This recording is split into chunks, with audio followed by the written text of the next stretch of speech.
Hello everyone and welcome back to the Wednesday video. Today it is time for another story.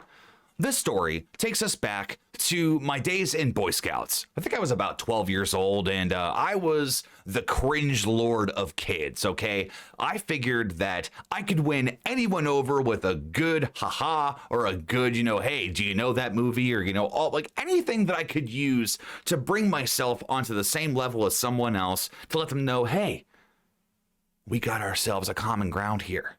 Let's be friends. Sadly, that came crashing down many a times because let's just face it, as a young cringe lord as I was, it was just very hard for me to be able to even make some friends. More so from the older crowd. I mean, I had my peers and everything, but I was determined, absolutely determined to be sure that people liked me no matter the age. I need to be careful on how I word that. So names are going to be changed for the sake of this, but we had three main leaders: Bob, Ryan, and Chad. Now, Bob, Ryan, and Chad, they were good at what they did. They did a very great job of leading us and teaching us things. They had been a part of the group of Boy Scouts for a very long time. They knew their stuff.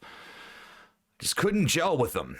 And I decided that it was about time that I found a way to gel. At this particular campout, I brought something with me that was my favorite prized possession at that time. They were the most wonderful group of objects that were condensed into a box that was waterproof and had the ability to glow in the dark, and every single base of information was artistic and was cool and had this way about just catching your eye and being like, haha, I want to play with those. They were playing cards. Glow in the dark playing cards. See, I thought that was the coolest thing in the world. I figured that anybody would be about that. Like the box that showed, people playing with them on like water and pools and stuff, which I have no idea why you'd want to do that. Could you imagine a game of slapjack? It would just get lost in the water and everything. Like, oh no, I could have won, but I'm taking that way too far. These playing cards to me were the highest prized possession I had at that point. This was great. I was 12. They were glow in the dark. You left them outside. You could play. I was going to say Uno. No, Go Fish. That's a good one. Yeah, Go Fish. Slapjack. What was another one? There was also Spoons. I don't know if you guys ever played Spoons, but that's a great one. Oh, man, there's so many of them. I hate euchre. Euchre can just take a dive off of a mountain. It's the dumbest thing. We had to play it in high school and gym. What kind of high school makes people play euchre in gym? It's the most ridiculous. What? Oh! Nevertheless, though, I loved these cards, and I was determined. I was here to make sure that this pack of cards was going to be the highlight of the entire thing. Like, if nobody else remembered anything from the camping trip, they'd go home to their parents and be like, I don't know, this kid had these really crazy cards. They glow in the dark. It was magical. They even had a little rim of light around them. I'm pretty sure they were radioactive. I don't care what they had to say about them. I just wanted to be sure that they were going to talk about it afterwards. So I decided to set home base for these cards at a particular picnic table underneath of a ginormous tent that we had that would block us from the rain and the sun rays and all the other things that could happen, falling acorns, squirrels, all that stuff. It protected us from everything. It was wonderful. Home base for the entire camp. But this picnic table in that home base would become a home base of itself for these awesome playing cards. So one of the three leaders comes up and he sees me and he goes, hey man, what are you doing? And I said, oh, these? Oh, no, they're nothing. Oh, I'm just about to do a magic trick. Do you want to watch it? Oh, so pathetic. Oh, God. I legit thought that this magic trick I was about to do with these cards was like the coolest thing in the world, but I was being reserved about it, kind of like, let's just let the magic happen, no pun intended. So I laid out the cards as you're supposed to for this particular magic trick. And the way that this works is that you get 4 rows of 4 cards, and essentially you lay it out in a grid, and essentially you tell the person, hey, pick a card, but don't tell me what it is, just tell me what row it's in. And they tell you, and then you go ahead and you gather them all up and you lay them out a specific way, and then they tell you what row it's in now. And then the big reveal comes, haha, I've got your card. Cool, cool, cool. Like me, I'm desperate. I've been through depression. I'm only 12. So this kind of got them laughing a little bit. And the one guy was like, yeah, it's not that difficult. I mean, I could figure that out. Of course, I had not revealed anything to them at all. I just had shown them this, but it was pretty easy to figure out. But 12-year-old me just didn't care. I thought it was the coolest thing in the world, with the coolest cards in the world. So a group starts to form around this picnic table, right? And my peers, the older guys, and then it was strange. Like they all started to gravitate to see, and I was like, yes, I'm winning. This is it. The cards are doing the job. I can have a positive memory on these guys, hopefully, until someone who will remain nameless decided that they were going to say, hey, man, who here can tell the best joke out of all of us? I think I can tell you the best joke. They're all like, yeah, I want to see who can tell the best joke. Yeah, Leroy, you know a good joke. Why don't you come over here and tell a story? Put that s'more down. It's not important. It's joke time. Forget the cards. So a couple of jokes, happen back and forth, and this an insanity of laughter ensues, and we're all cackling and having a great time. Everybody's laughing together. It's a great, great time. We were all on top of the world. It was wonderful. And I finally thought to myself, wow, I found a common ground. But it wasn't necessarily with the cards. It was with jokes. So what if I tried to throw a wrench in the machine?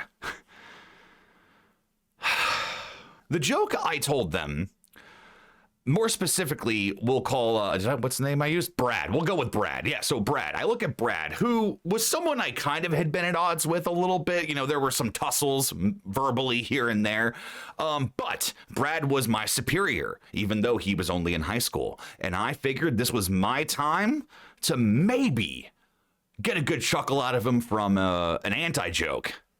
Now, if you don't know what an anti-joke is, if you look up an anti-joke on Google, one of the anti-jokes you can look up is, hello, is this the Krusty Krab? No, this is Patrick. They're dumb. This is literally the dumbest joke I've ever told. So here we go. Amongst the peer pressure around me realizing it was my turn to finally tell a joke, I looked at Brad and I said, hey, Brad, I got a joke for you. It requires you, though. It requires your brain power. You think you can keep it together for this? And he goes, sure, what you got? And I said, okay. Hold on, I'm a little nervous. Hold on, let me try this.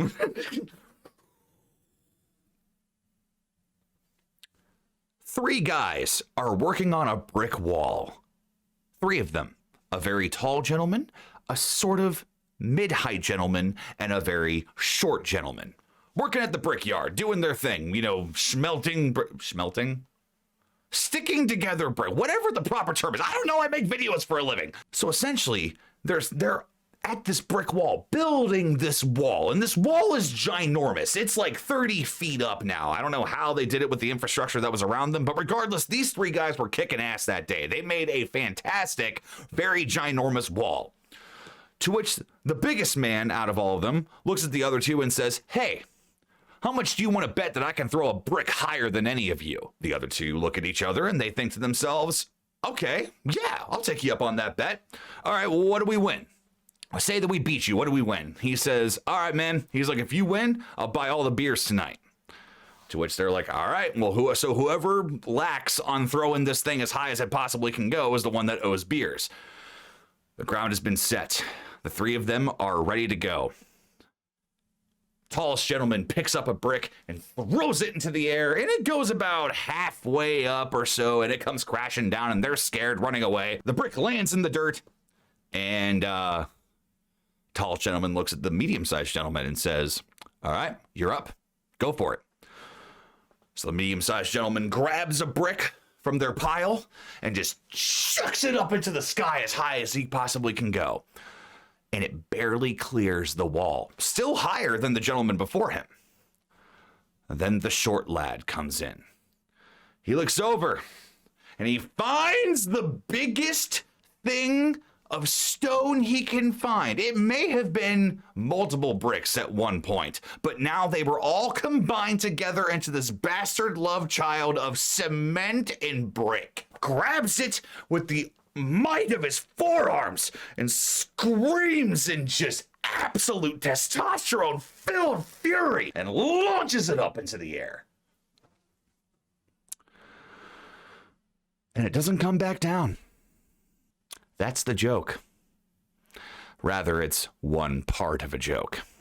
If you're going to tell this joke to someone, my suggestion to you is this, is to wait at least 2 years until you finish the joke. So the next part you're going to hear, part 2, save it. It'll be beautiful.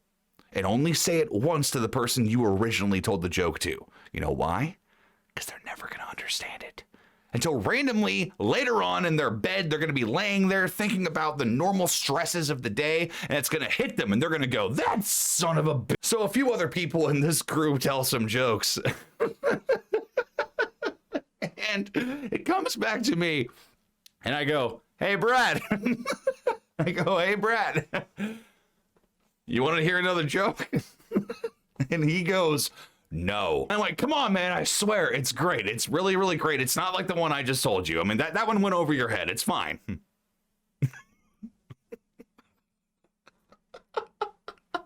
Oh, God. It's funny if you know the punchline. So it's a good while of me trying to, like, pressure him into hearing this joke after, much shenanigans and all these things that are happening. So finally, part 2 of said joke officially comes through. Here's the big finisher. The ending of the 2-part joke that nobody even knows or understands and thinks that is even a 2-part joke. What happened was monumental. I broke him. And I'm gonna tell you how. So I said, an older gentleman smoking a cigar on a plane is sitting in his seat. He's smoking the cigar and he's puffing away. And an elderly woman sits next to him with a French poodle. And she looks over at him and goes, hey, you can't have that on the plane. That's a cigar. There's women and children here. You're clouding everything up here. We got no ventilation systems in this thing. How dare you bring that onto this plane? To which the gentleman goes, hey, yo, it's a free country. What's the big deal? Plus, you brought that dog on board. I'm pretty sure that it's no big issue with you having that dog and the fact that I can have the cigar. So much turmoil and just fighting happens between these two. So finally, some guy who's trying to sleep after being on a business trip for 3 days straight and has probably gotten a collective of 2 hours of winks, here's everything that's going on, and his patience is just being pushed, and he's just, after the peanuts and the delays and the turbine engines sometimes giving out and the pilot making a dumb joke like, bumpy ride, right?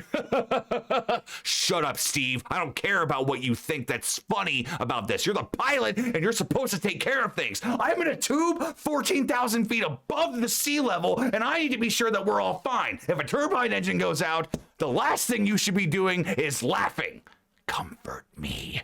So this man, in an absolute just rage, goes over, grabs the poodle, grabs the cigar, kicks open the door to the side of the plane, and throws them both out. Yeah, it got dark. So after much hilarity happening inside of this plane, and people are screaming like, oh my God, how could you do that? Oh my God, the poor cigar. Oh my God, the poor dog, and the cigar, you wasted it. It was a Cuban. It could have been great. It was worth so much money. How they knew it was a Cuban, I mean, I don't know. Could have been an Alec Bradley. I don't, it doesn't matter. The point is they're both off the plane. So the pilot interrupts this tussle by a loudspeaker announcement, and he goes, oh my God, what is that on the plane? I'm waiting. I'm waiting to see if Brad's been able to catch on to what's about to happen. And he goes, what? What are you talking about? He's like, that doesn't make any sense. It's not even funny. And I went, Brad, what do you think is on the wing of the plane? Mind you, the whole time this is going on, Scoutmasters are over by the fire and they're like barely out of earshot. So everything that they're hearing, they're kind of laughing or telling us to calm it down or, hey, don't tell that joke again or whatever. And Brad is sitting there just trying to think in his brain of the Rolodex of the joke he's only heard once of what could possibly be on the plane. And it hits him. And he looks at me and he whispers, points at the camera. He points at me and goes, "I swear to God, if you say the brick." And I went, "We have a winner." It's such a dumb joke. And he just went for it, dude. He was like, what is it? What's on the plane? It was the brick. Yeah. Tell it to your friends. They'll love it.